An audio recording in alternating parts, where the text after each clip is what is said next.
সারদা দেবীর জন্মতিথি উপলক্ষে পুজো।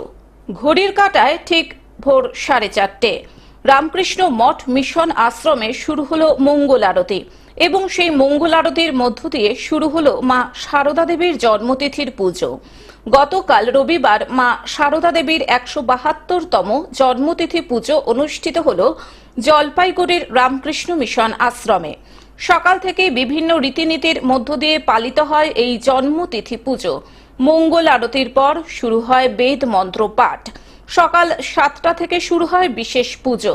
পুজো শেষে ভক্তদের মধ্যে প্রসাদ বিতরণ করা হয়। এই পুজোকে কেন্দ্র করে দূর দূরান্ত থেকে বহু ভক্ত আসেন আশ্রমে। এই বিষয়ে জলপাইগুড়ির রামকৃষ্ণ মিশন আশ্রমের সম্পাদক স্বামী শিব প্রেমানন্দজি মহারাজ জানান, মা সারদা দেবীর 172তম জন্মতিথি পুজো অনুষ্ঠিত হচ্ছে জলপাইগুড়ির রামকৃষ্ণ মিশন আশ্রমে। পুজোর পাশাপাশি ভজন কীর্তন চলবে দিনভর। আজকে মা সারদা দেবীর জন্মদিন।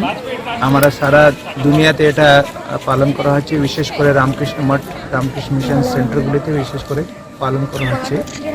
সকাল থেকে এটা হচ্ছে মঙ্গল আরতি, বেদমন্ত্র পাঠ, তারপরে বিশেষ পূজা, হোম, পুষ্পাঞ্জলি, প্রসাদ বিতরণ হচ্ছে। তারপরে আমাদের বিশেষ ভজনগুলি, লীলাগীতি, লেকচারগুলি থাকবে। সারাদিন ধরে এটা অনুষ্ঠানটা আমরা আয়োজন করেছি। মায়ের জীবনটা খুবই ইন্টারেস্টিং। আমরা যত মডার্ন হচ্ছি ততই কিন্তু আমরা আদর্শের দিকগুলি থেকে দূরে হয়ে যাচ্ছি। মডার্ন হওয়া মানে এটা নেই কি আধুনিক জিনিসগুলিকে ব্যবহার করা। মডার্ন মানে মডার্ন আউটলুকটাও মায়েরও ছিল। মডার্ন মানে এটাই, উনি একজন গ্রামের মেয়ে হলেও শিক্ষাকে কিন্তু খুব গুরুত্ব দিতেন। উনি অনেক জায়গা উনি বলেছেন নারীদেরকে শিক্ষা পড়াশোনা করা বলেছেন। পড়াশোনা করে কিন্তু আদার্স জীবনটা কিন্তু করা দরকার আছে।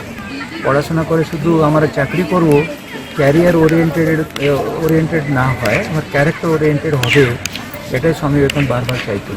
স্বামী বিবেকানন্দ লিটারেচারগুলিতে অনেকবার এটা কথা উনি বলছেন। ওনার বইতে বারবার এটা রিপিটেডলি আসে, man making and character building is my mission. চরিত্র তৈরি করাটাই আমার জীবনের উদ্দেশ্য, মানুষ তৈরি করা, চরিত্র তৈরি করা। জলপাইগুড়ি থেকে সায়ন সেনের রিপোর্ট, গ্লোব নিউজ। এখন থেকে গ্লোব টিভি দেখুন আপনার স্মার্টফোনেও। গুগল প্লে স্টোর অথবা অ্যাপল স্টোর থেকে ডাউনলোড করুন গ্লোব টিভি লাইভ অ্যাপ। এছাড়াও জিও টিভি অ্যাপ থেকেও দেখুন গ্লোব টিভি লাইভ।